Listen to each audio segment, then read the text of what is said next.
Пил ли Хайям? Этот вопрос интересует всех его читателей. Ведь творчество этого поэта знают, не в последнюю очередь, как воспевающий ритуал винопития. Хайям прославлен везде как певец беспробудного пьянства.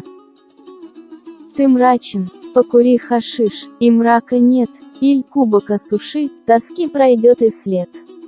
Но стал ты суфием, увы. Не пьешь, не куришь, булыжник погрызи, вот мой тебе совет.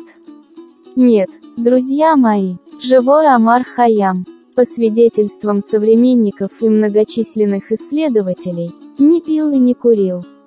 Один из самых известных переводчиков Хайяма, Владимир Державин, сказал такие слова: «Хайям прославляет пир.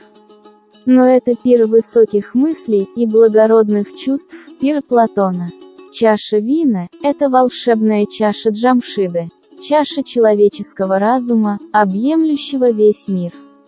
Сборище пьяных гуляк оказывается кругом избранных мудрецов. Хайям, так много сказавший о кувшине, чаше и вине, не был ни пьяницей, ни гулякой. Великому мудрецу, ученому, трудившемуся весь свой долгий век до последнего часа, едва ли могло прийти в голову предаваться разгулу.